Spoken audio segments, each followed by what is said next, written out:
जैसे छत का बीम होता है, पहले देखो पुल बनता है तो पहले ऐसे सज्जा बनता है, तब इसके ऊपर से वो रखा जाता है ना दीवार, तो वैसे ही है ये का डायफ्राम है, ये इसका वर्क है। हेलो दोस्तों, मैं आप सभी को एक छोटे से YouTube चैनल पे बहुत बहुत हार्दिक स्वागत करता हूं। तो दोस्तों, आज के इस वीडियो में हम लोग पढ़ने वाले हैं श्वसन तंत्र यानी कि रिस्पायरेटरी सिस्टम। देखो, रिस्पायरेटरी सिस्टम यानी कि जो श्वसन तंत्र होता है उसका सबसे पहले मेन जो ऑर्गन्स होता है उसका मुख्य अंग जानते हो क्या होता है? फेफड़ा।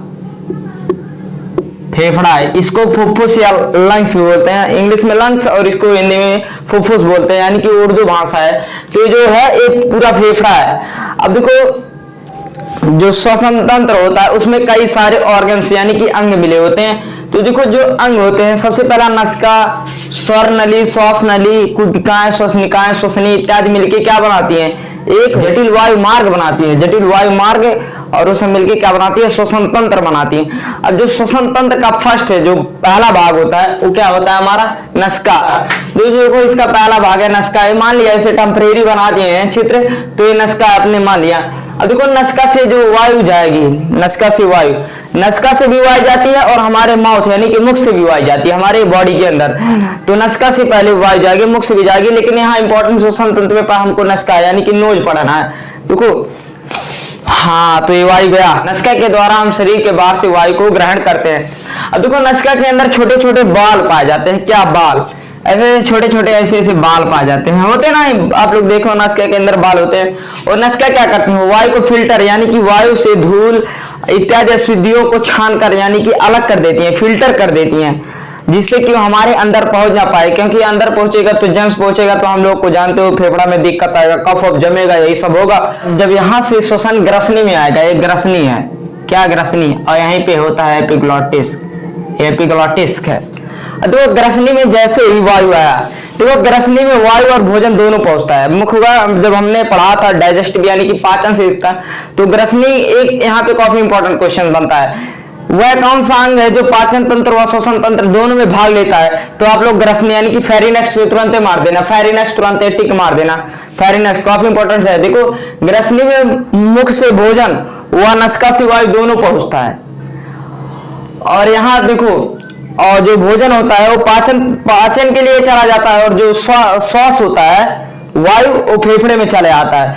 और देखो, ये एपिग्लॉटिस क्या करता है? एपिग्लॉटिक्स जो नामक एक संरचना होती है ग्रसनी में, वो जो भोजन को होता है वो यहाँ फेफड़े में आने से रोकता है, इसमें आने से रोकता है। किसको? भोजन यानी कि फूड्स जो होते हैं उसको फेफड़े में आने से रोकता है। अब यहाँ पे आ जाते हैं, उसके बाद एपिग्लॉटिस हमारा क्या करता है? भोजन को फेफड़े में जाने से रोकता है। उसके बाद देखो आता है हमारा क्या? स्वर नली यानी कि लेरिनेक्स, यही स्वर नली। स्वर नली ये तो स्वरकोश है हमारा, ये क्या है? स्वरकोश, ये हमारा स्वरकोश है, इसे बोलते हैं vocal cords, VOCL vocal cords, इसे हमारा वोकल कॉर्ड्स है, लेकिन ये स्वरकोश है। स्वर नली, स्वर नली में देखो, स्वर नली में स्वरकोश यानी कि वोकल कार्ड्स पाए जाते हैं। जब वायु हमारे फेफड़े से दोबारा जाता है तो ये स्वरकोश क्या करते हैं? कंपित होते हैं, यानी कि वाइब्रेट होते हैं, कंपित होते हैं। जैसे कंपित होंगे तो हमारे अंदर क्या होगा? जो आवाज उत्पन्न होगा, आवाज उत्पन्न होगा। तो यानी कि स्वरकोश का प्रमुख कारण है हमारे अंदर आवाज को उत्पन्न करना, बस इसका यही वर्क है। यानी कि स्वर नली में स्वरकोश पाए जाते हैं जो आवाज को उत्पन्न करते हैं हमारे बॉडी के अंदर। उसके बाद देखो, ये उसके बाद यहाँ पे आ जाते हैं ये पूरी लाइन, ये जो पूरी लाइन होती है, इस पूरी लाइन को हम बोलते हैं श्वास नली या बात नली, श्वास नली या बात नली, जिसको बोलते हैं इंग्लिश में ट्रिकिया। ट्रिकिया देखो, ट्रिकिया क्या कह रहा है? ट्रिकिया में उपास्थि बले पाए जाते हैं, यानी कार्टिलेक्स बले। देखो यही है, इसी में कार्टिलेक्स बले, यही उपास्थि बले पाए जाते हैं। इसका मेन वर्क है श्वास नली में। देखो, जब श्वास नली में एयर यानी कि वायु नहीं रहता है तो जानते हो क्या होता है? तो ये जो श्वास नली होता है, श्वास नली जो होता है ट्रिकिया, वो चिपक भी सकता है। जब उसमें वायु नहीं रहेगा तो चिपक सकता है। हमारे वो डंठी नहीं है, कहीं बोल रहे हैं, लाए थे समझाने के लिए, मेरा नहीं, तो चिपक सकता है। तो उपास्थि बलों का प्रमुख कार्य क्या है? उसको चिपकने से रोकता है। किसको? श्वास नली यानी ट्रिकिया को चिपकने से रोकता है, बस। और उसके बाद देखो आता है श्वास नली के बाद हमारा क्या आता है? श्वसनी यानी कि ब्रांची आता है, ब्रांची। देखो, श्वास नली यही श्वास नली आगे चल के देखो एक शाखा इधर बटा एक शाखा इधर, जिसे को यही बोलते हैं ब्रांची, मतलब श्वसनी बोलते हैं इसको। क्या श्वसनी? बस इन लोग का एक ही चीज होते हैं, जानो श्वासी नली है, बस दो भागों में बढ़ जाता है इसके, इसलिए इसका नाम क्या होता है? श्वसनी ब्रांची। बस श्वास नली आगे चलकर दो भागों में बढ़ जाती है जिसे श्वसनी कहते हैं। बस इसका मेन कुछ वर्क नहीं होता है, बस दो हो गए, हमारी लेवल में इतना ही है। उसके बाद देखो श्वसनी यानी कि ब्रांचियों भी आगे चल के देखो एक कई शाखाओं में बट गई है। देखो इसको बोलते हैं श्वसनिकाएं। क्या श्वसनिकाएं? ब्रांचियोलेस। ब्रांचियोलेस श्वसनी आगे चल के कई शाखाओं में बढ़ जाती है, उसके ब्रांच जो होते हैं बहुत बहुत हो जाते हैं। देखो एक इधर घौंचिया है, एक इधर, एक इधर, इधर इधर, ये सब हमारे क्या है? श्वसनिकाएं हैं, ब्रांचियोलेस हैं। अब इसके बाद जो मेन आता है हमारा कुबिकाएं, एलिवेली। एलिवेली इसका मेन वर्क है, एलिवेलू। एलिवेलू क्या करता है हमारी बॉडी? देखो श्वसनिकाएं आगे चलकर क्या, यही श्वसनिकाएं आगे चलकर यही देखो गुब्बारे जैसी संरचना बना रही है कि नहीं? श्वसनिकाएं आगे चलकर फेफड़े में गुब्बारे जैसी स्ट्रक्चर यानी कि संरचनाएं बनाती हैं। देखो यहाँ पे भिनाई है, इसका नामकरण दर्शाया नहीं, नामकरण इधर का सबका दर्शा दिया है। ये हमारा क्या है? श्वास नली, बात नली है। तो श्वसनिकाएं हमारे अंदर गुब्बारे जैसी संरचनाएं बनाती है, जिसे क्या बोलते हैं हम लोग? कुबिकाएं, एलिवेलू बोलते हैं, एलिवोली।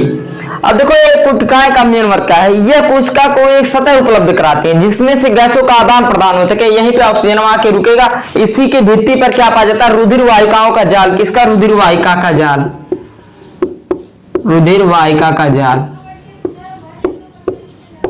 का जाल पाया जाता है। ये क्या करती हैं? यानी कि रुधिर वाहिकाएं जो होती हैं O2 यानी कि ऑक्सीजन को क्या करती हैं? अवशोषित कर लेती हैं। क्या? अवशोषित कर लेती हैं, अवशोषित कर लेती हैं। यानी कि कुबिकाओं की भित्ति पर रुधिर वाहिकाओं का जाल पाया जाता है जो O2 मतलब ऑक्सीजन को अवशोषित कर लेती हैं। रुधिर में ऑक्सीजन को अवशोषित करेंगे, फिर वो कहां जाएंगी?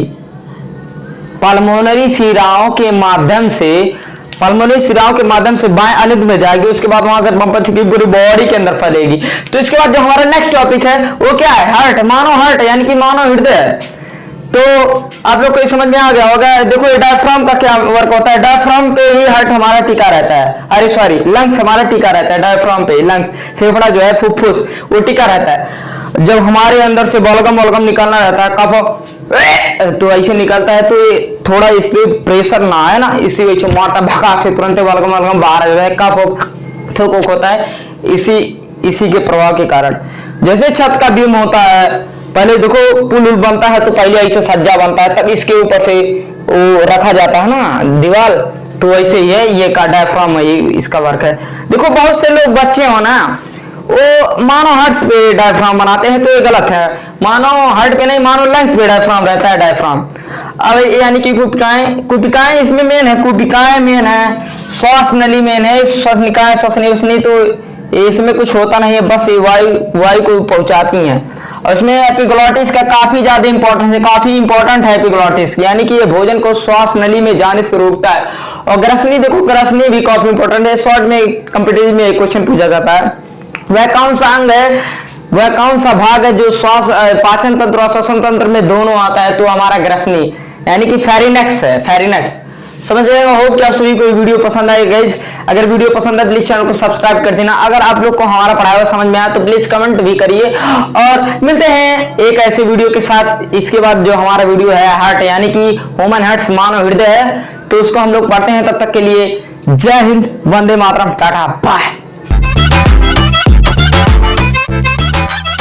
क्या बढ़िया था गुरु।